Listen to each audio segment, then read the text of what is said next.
dan penegakan hukum protokol kesehatan sebagai upaya pencegahan dan pengendalian COVID-19. Bismillahirrahmanirrahim. Alhamdulillahirabbil alamin. Hamdan yu'affi 'amahu wa yukafi mazidah. Ya Rabbana lakal hamdu kama yanbaghi jalali wajhikal karim 'azim sultan. Bahagia ini kami dapat hadir di sini untuk mengikuti sosialisasi peraturan Bupati nomor 44 tahun 2020. Selamat datang Bapak Wakapolres, Bapak Danjok Abdul Salam ketiga, Bapak Kejari dan Bapak Dandim atau yang mewakili beberapa daerah juga melakukan hal yang sama. Bahkan Bapak Gubernur kita sudah tidak lagi memperlakukan yang namanya rapid test, tetapi sudah ke level yang lebih atas lagi, yaitu hanya mengakui adanya swab untuk kita terbang. Kita sudah persiapkan secara matang dan seluruh sekolah juga sudah siap sesungguhnya. Tetapi ketika kita lakukan swab terhadap anak-anak kita dan gurunya, tiba-tiba ada yang positif sehingga harus kita undur kembali.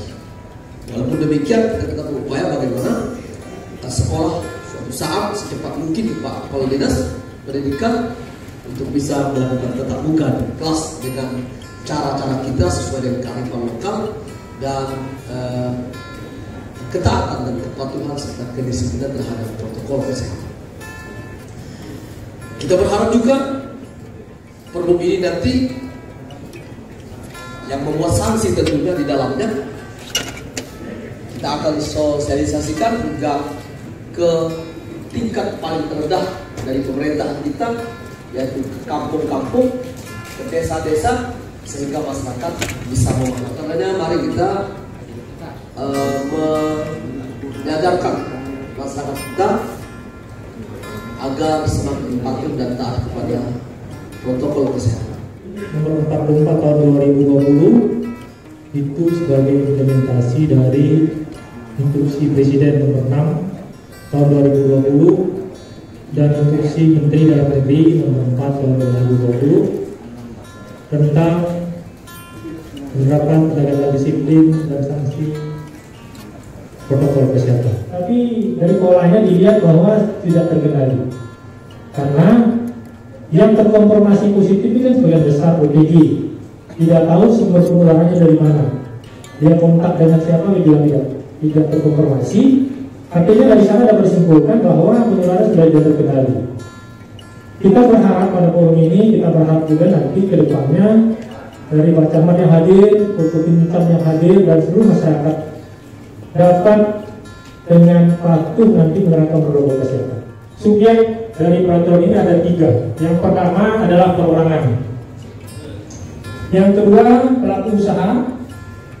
Yang ketiga pengelola, penyelenggara kegiatan atau penanggung jawab tempat dan atau fasilitas umum. Dan kewajiban yang kedua itu adalah selalu mencuci tangan pakai sabun dan air yang mengalir. Yang kewajiban ketiga bagi orang adalah menjaga jarak, menghindari kerumunan. Yang keempat kewajibannya adalah berperilaku hidup bersih. Menyiapkan sarana dan sarana pencuci tangan pakai sabun atau hand sanitizer. Terus yang ketiga kewajibannya adalah melakukan penapisan, artinya steaming ya, artinya kalau memungkinkan tanggung jawab kantor misalnya dia memiliki alat mengukur suhu. Kelima kewajiban adalah membersihkan dan desinfeksi di tempat kerja.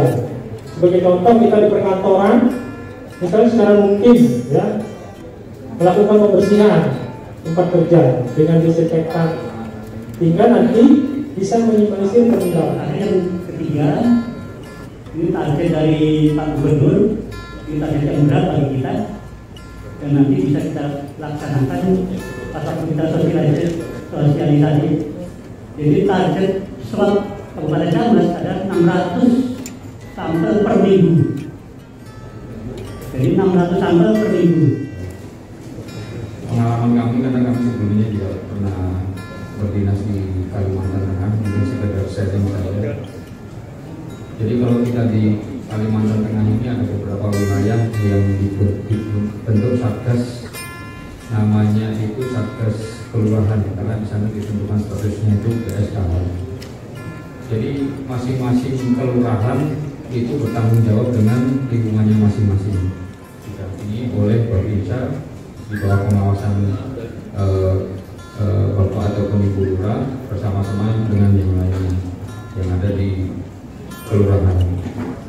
Nah, saya rasa mungkin itu bisa sambil berjalan, karena ini memang juga kita ketahui bersama di sini apabila sudah duduk ngopi, kadang sudah dilepas maskernya itu bisa sampai tengah malam ngobrolnya, kemudian sudah seperti memang disampaikan Pak Bapak tadi, sudah seperti kehidupan biasa, bukan new normal, tapi sudah kembali normal seperti awal yang dulu, bukan new normal. Padahal yang kita harapkan dari pemerintah adalah new normal. Jadi saran dalam kesempatan pagi hari ini, sebagaimana tadi sudah disampaikan oleh Dr. Fatah bahwa dari pemonitoran untuk wabah COVID-19 di Kabupaten Sambas sampai dengan saat ini, di hari ini tidak ada penambahan. Namun kemarin kita sudah berlangsungkan kegiatan dari gugus tugas pelaksanaan tes hasil swab, dan mungkin itu perlu waktu ya Pak, menunggu hasil swab tersebut kurang lebih 2 minggu ya Pak. Dan tentu saja kita berharap dari hasil tes swab kemarin yang kita berlangsungkan, semoga saja tidak ada penambahan. Dan menunjukkan karena ini terkait dengan kegiatan Pergub nomor 44 take down dari Pergub 110 berkenaan dengan masalah sanksi yang akan diberikan kepada baik kepada perorangan ataupun masyarakat kita, kemudian pada pemilik usaha. Mungkin sebagai saran yang akan kami sampaikan, tadi sudah betul juga saran yang disampaikan oleh Bapak Gubernur berkaitan dengan masalah perizinan. Mungkin baik itu kegiatan yang sifatnya mengundang masyarakat ataupun mengundang massa yang banyak seperti event-event yang ramai kemarin juga seperti gastrek, kemudian mungkin selain gastrek mungkin yang berkaitan kegiatan yang mengundang massa. Saran yang kami sampaikan mungkin ada kalanya mohon pertimbangan untuk tidak begitu dimudahkan dalam mengeluarkan perizinan Bapak Indonesia. Semua didasarkan dari pelaksanaan new normal yang dirasa oleh pemerintah baik di daerah maupun pusat itu tidak maksimal hasilnya, karena ternyata pertambahan dari yang terkonfirmasi COVID tidak berkurang, sehingga pemerintah menetapkan untuk dilakukan perubahan cara penanganan, yaitu dengan penegakan disiplin atau penegakan hukum yang nanti didasari dari instruksi Presiden nomor 6, kemudian juga instruksi Menteri Dalam Negeri nomor 4 kalau nggak salah ya, dan juga Pergub nomor 110. Inilah yang menjadi dasar kemudian di Kabupaten Sambas dikeluarkan Pergub nomor 44 tahun 2020, yang mana dalam pelaksanaannya akan dilakukan sosialisasi selama 30 hari. Saya yakin sebelum 30 hari sosialisasi ini akan berhasil dilaksanakan, mengingat Pergubnya itu nomor 44 itu bersamaan atau kebetulan sama dengan mobil Lewis Hamilton ya, yang juara Formula One. Jadi saya yakin itu membuat nanti sosialisasi yang dilaksanakan, dan saya memang bisa dilaksanakan dengan cepat. Dalam pemberian izin nanti untuk keramaian, memang selama ini ada 2 versi pemberian izin keramaian, yaitu dari gugus tugas kabupaten dan gugus tugas kecamatan. Jadi dengan adanya Pergub ini, maka seluruh izin keramaian itu tanggung jawab gugus tugas kabupaten. Jadi kecamatan tidak bisa lagi mengeluarkan izin keramaian. Jadi itu sudah selesai saja. Menyikapi PPP ini sudah kita laksanakan. Tapi kita agak prinsip juga, tapi untuk menjaga supaya PPP ini punya wibawa ke depannya. Ketiga, dalam pelaksanaan sanksi nanti pelaksanaan di lapangan, PPP ini tidak berdiri sendiri. Sesuai dengan kita Bapak Wajari, Pak Raka, Pak Daniel. Dalam pelaksanaan lapangan, penerapan sanksi ini PPP tidak berdiri sendiri. Jadi PPP dibantu oleh Polsek, Polres, Danyon dan Dandim. Jadi masing-masing kondisinya. Kalau di lapangan langsung libatkan Dandim dan Polsek. Kalau kabupaten cukup kita di kabupaten. Jadi bukan sendiri media bersamaan dengan penerapan sanksi. Sehingga sanksi ini dapat ditegaskan secara tegas. Karena ini hanya 3. Kita kan tidak menggunakan sanksi material kan, yang rugi. Kalau di Singkawang kemarin 2 juta. Kalau kita kan tidak, hanya kerja sosial. Saya pikir itu sudah memberi efek jerak kepada orang-orang Sabah seperti itu. Karena dia mereka bingung nanti. Jadi terjadi permasalahan di lapangan. Jadi itu dianggarkan untuk baliho dan pamfletnya. Dan sekalian juga dimasukkan ke media sosial, CCTV, supaya mereka tahu semua bahwa kita ini ada pergub. Dan terakhir, saya Pak Bupati, Bapak Bidang Gugus.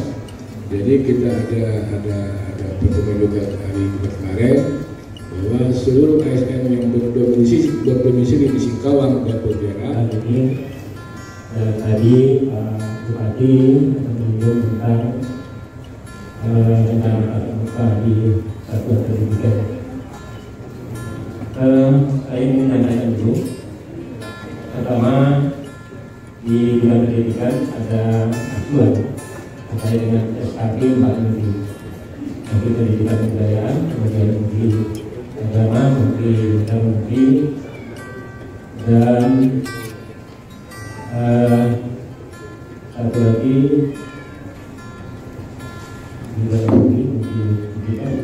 kesehatan.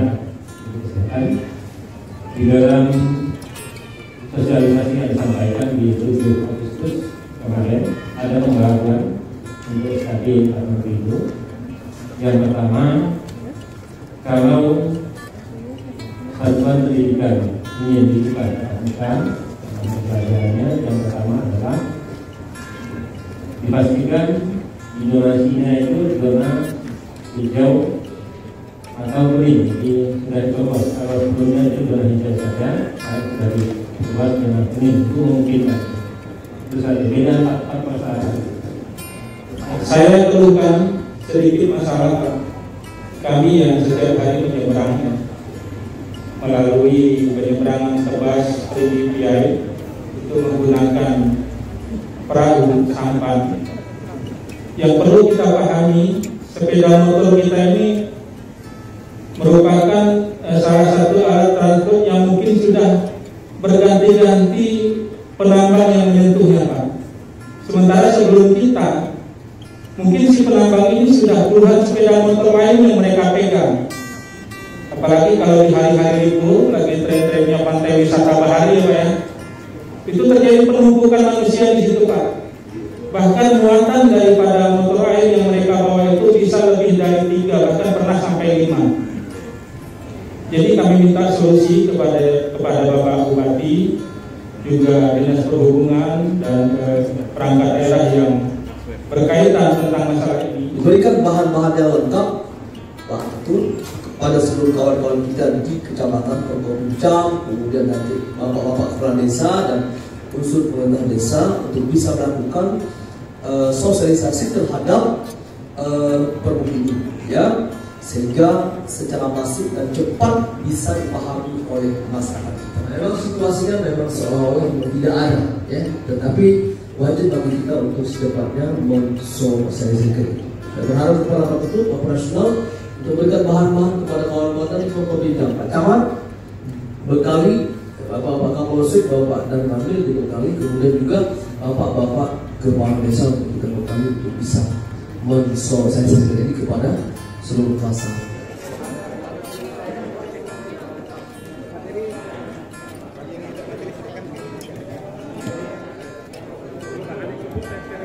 bagi Bapak Ibu